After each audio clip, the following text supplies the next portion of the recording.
Tahap kedua beasiswa LPDP dinamakan dengan tahap tes bakat skolastik. Apa tes bakat skolastik tersebut dan juga bagaimana jenis-jenis soalnya? Kita explore di video yang satu ini.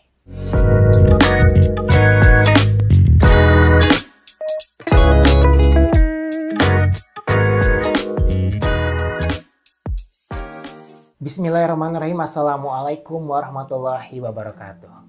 Di sini Cecep Hasanuddin kembali membersamai kalian semua untuk membahas terkait dengan beasiswa LPDP.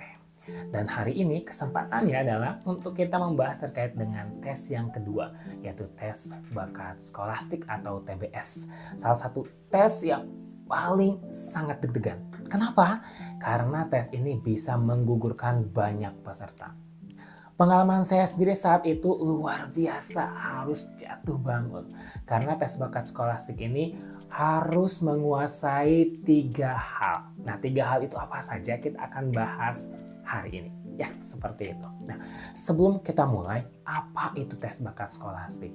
Kita harus mulai dengan apa itu tes bakat skolastik. Nah, tes bakat skolastik LPDP sendiri adalah sebuah tes yang menguji kemampuan kognitif dan juga intelijensi dari peserta-pesertanya. Bahkan tes bakat skolastik ini juga akan memperlihatkan minat dan bakat pesertanya di bidang apa. Dan pastinya dengan tes bakat skolastik ini juga kita akan mengetahui seberapa baik adaptasi kita di dunia baru, di lingkungan baru. Apalagi untuk pendaftar beasiswa luar negeri, ini sangat penting.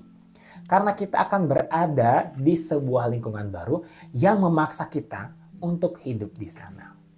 That's why tes bakat skolastik itu bisa di-skip, bisa dilewati jika kita sudah mendapatkan LOA atau Letter of Acceptance dari kampus kita.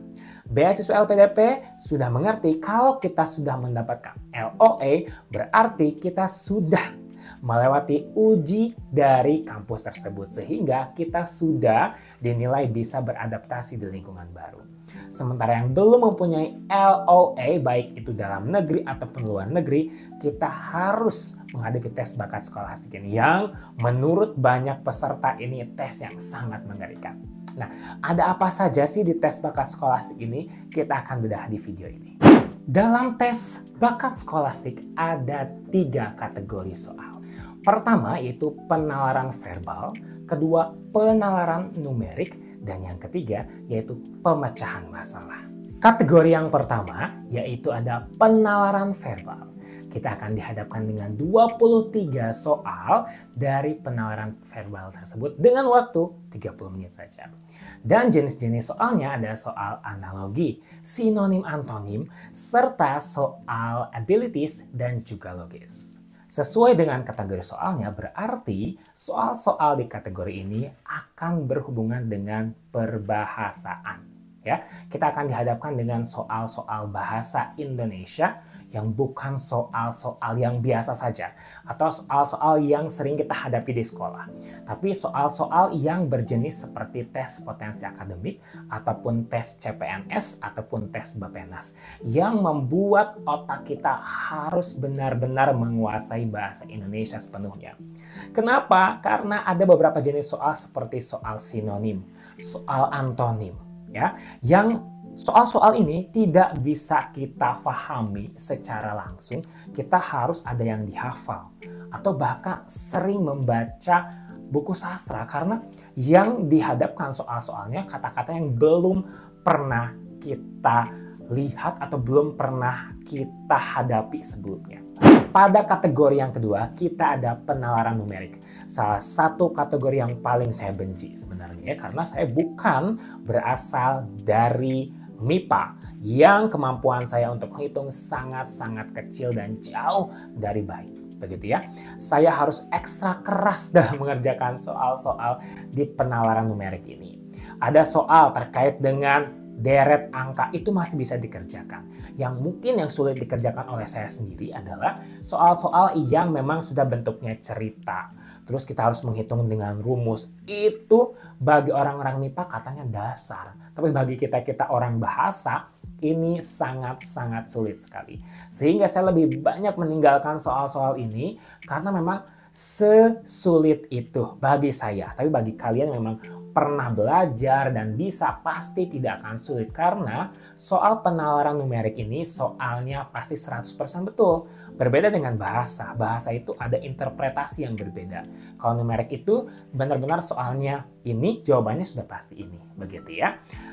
Pada penalaran numerik kita akan dihadapkan pada 25 soal dengan waktu 40 menit saja.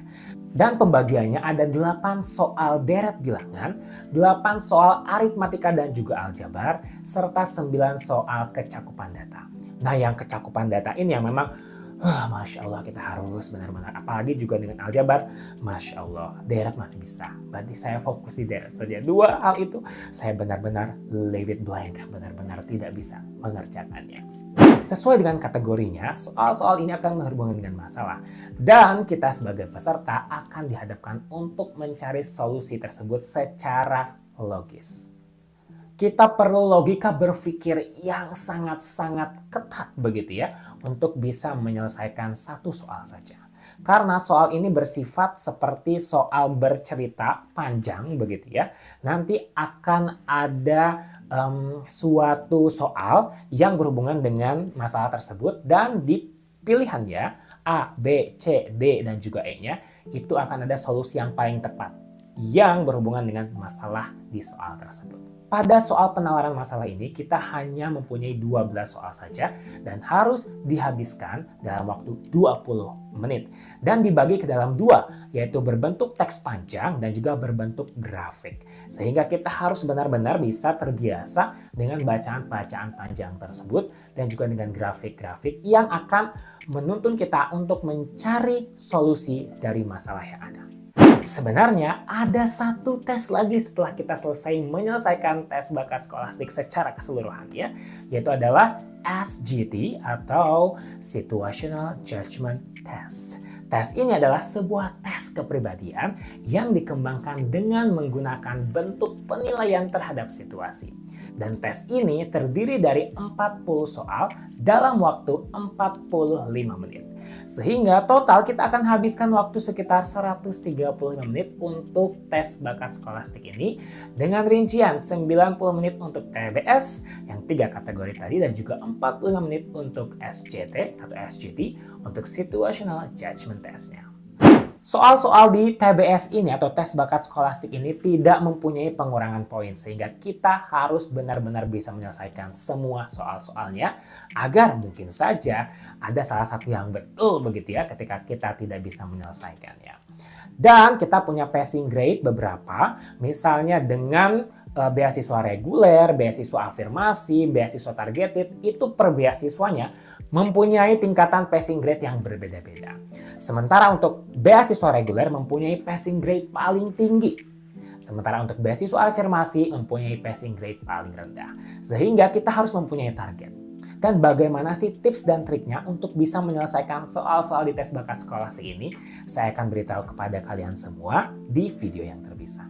Untuk saat ini kita cukupkan dulu. Mudah-mudahan bisa menjadi insight awal bagi kalian yang sudah lolos seleksi administrasi untuk bisa memulai belajar di tes bakat skolastik ini. Dan pastinya insya Allah lulus dan maju ke seleksi substansi. Demikian video ini dibuat, mudah-mudahan bermanfaat dan juga bisa di-share ke orang-orang yang membutuhkan. Terima kasih. Assalamualaikum warahmatullahi wabarakatuh.